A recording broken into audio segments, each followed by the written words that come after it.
RSS ಹಾಗೂ BJP ನಡುವೆ ಅಂತರ್ಯುದ್ಧ ಶುರುವಾದ ಹಾಗೆ ಕಾಣಿಸ್ತಾ ಇದೆ. ಪ್ರಧಾನಿ ಮೋದಿ ವಿರುದ್ಧ ಮತ್ತೆ ಮೋಹನ್ ಭಾಗವತ್ ಪರೋಕ್ಷ ವಾಗ್ದಾಳಿ ಮಾಡಿದ್ದಾರೆ.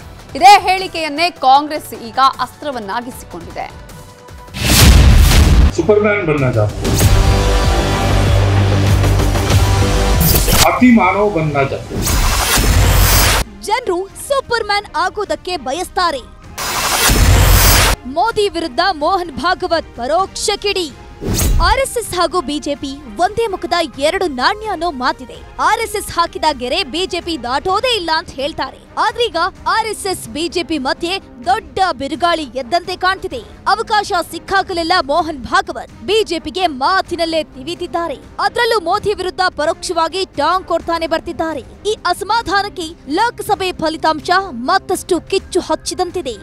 मनुष्य से कोई होते अति मानव, सुपरमैन कहते, सुपरमैन फिल्में अगर निकलती उसमें दिखाते हैं कि अलौकिक शक्तियां जिनके पास होती, तो फिर मनुष्य अलौकिक बनना चाहता है, सुपरमैन बनना चाहता है, अति मानव बनना चाहता है. लेकिन वहां रुकता नहीं, उसको लगता है कि देव बनना चाहिए, तो देवता बनना चाहता है. लेकिन देवता कहते कि हमसे तो भगवान बड़ा है, वो भगवान बनना चाहते हैं. और भगवान कहता है कि मैं तो विश्वरूप हूँ, अभी तो आपको एक रूप में दिख रहा हूँ, लेकिन मेरा जो सारे विश्व में व्याप्त ऐसा बिना आकार का रूप है, वो असली मैं. ಭಾಗವತ್ ಅವರ ಈ ಒಂದೇ ಒಂದು ಹೇಳಿಕೆ ರಾಷ್ಟ್ರ ರಾಜಕಾರಣದಲ್ಲಿ ಮತ್ತೆ ಬಿರುಗಾಳಿಯನ್ನೇ ಎಬ್ಬಿಸಿದೆ. ಇದರಿಂದ ಆರ್ಎಸ್ಎಸ್ ಹಾಗೂ ಬಿಜೆಪಿಯ ಮಧ್ಯೆ ಎಲ್ಲವೂ ಸರಿಯಿಲ್ಲ ಅನ್ನೋ ಚರ್ಚೆಯೂ ಜೋರಾಗಿದೆ. ಮೋದಿ ವಿರುದ್ಧ ನಾಗಪುರ ಕ್ಷಿಪಣಿ ಎಂದ ಕಾಂಗ್ರೆಸ್. ಮೋಹನ್ ಭಾಗವತ್ ಹೇಳಿಕೆಯನ್ನ ಬಳಸಿಕೊಂಡ ಕಾಂಗ್ರೆಸ್ ಮೋದಿ ವಿರುದ್ಧ ಟೀಕಾಸ್ತ್ರವನ್ನ ಪ್ರಯೋಗಿಸಿದೆ. ಮೋಹನ್ ಭಾಗವತ್ ಹೇಳಿಕೆ ಹಾಗೂ ಮೋದಿಯ ಬಗ್ಗೆ ಎಕ್ಸ್ನಲ್ಲಿ ತೀಕ್ಷ್ಣ ಮಾತುಗಳಿಂದ ಟೀಕಿಸಿದ್ದಾರೆ. ಸ್ವಯಂ ಘೋಷಿತ ನಾನು ಬಯೋಲಾಜಿಕಲ್ ಪ್ರಧಾನಿಯಾಗಿ ಜಾರ್ಖಂಡ್ನಿಂದ ಲೋಕ ಕಲ್ಯಾಣ ಮಾರ್ಗವನ್ನು ಗುರಿಯಾಗಿಸಿಕೊಂಡು ನಾಗ್ಪುರದಿಂದ ಉಡಾವಣೆಯಾದ ಇತ್ತೀಚಿನ ಅಗ್ನಿಕ್ಷಿಪಣಿಯ ಸುದ್ದಿ ಸಿಕ್ಕಿರಬೇಕು ಎಂದು ನಾನು ಭಾವಿಸುತ್ತೇನೆ. ಭಾಗವತ್ ಹೇಳಿಕೆಗೆ ಸಂಜಯ್ ರಾವತ್ ವ್ಯಂಗ್ಯ. ಮೋಹನ್ ಭಾಗವತ್ ಹೇಳಿಕೆಗೆ ಶಿವಸೇನೆ ನಾಯಕ ಸಂಜಯ್ ರಾವತ್ ರಿಯಾಕ್ಟ್ ಮಾಡಿದ್ದಾರೆ. ಮೋಹನ್ ಜಿ ಮನಸ್ಸಿನಲ್ಲಿರುವ ಸೂಪರ್ ಮ್ಯಾನ್ ಯಾರು ಅಂತ ಇಡೀ ದೇಶಕ್ಕೆ ಗೊತ್ತಿದೆ, ಬಹಿರಂಗವಾಗಿ ಮಾತನಾಡ್ಲಿ ಅಂತ ಹೇಳಿದ್ದಾರೆ.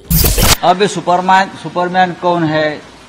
मोहन जी के मन में विष्णु के अवतार कौन है, या जिस तरह से कहा गया क्या नॉन बायोलॉजिकल व्यक्ति कौन है, ये पूरा देश जानता है. तो भागवत साहब ने खुलकर बोलना चाहिए. ಮೋದಿ ವಿರುದ್ಧ ಭಾಗವತ್ ಹೇಳಿಕೆ ಇದೇ ಮೊದಲೇನಲ್ಲ.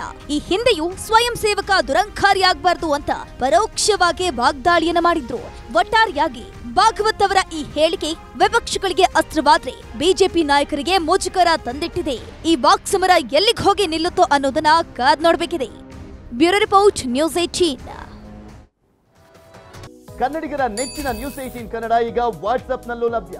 ಕರ್ನಾಟಕ, ದೇಶ ವಿದೇಶಗಳ 360 ಡಿಗ್ರಿ ಸುದ್ದಿಯ ವಿವರಗಳನ್ನ ನಿಮ್ಮ ಕೈ ಬೆರಳುಗಳಲ್ಲೇ ಪಡಿಲಿಕ್ಕೆ ಈ QR ಕೋಡ್ ಅನ್ನ ಸ್ಕ್ಯಾನ್ ಮಾಡಿ, ನಮ್ಮ ಚಾನಲ್ ಫಾಲೋ ಮಾಡಿ, ನೋಟಿಫಿಕೇಶನ್ ಆನ್ ಮಾಡಿ.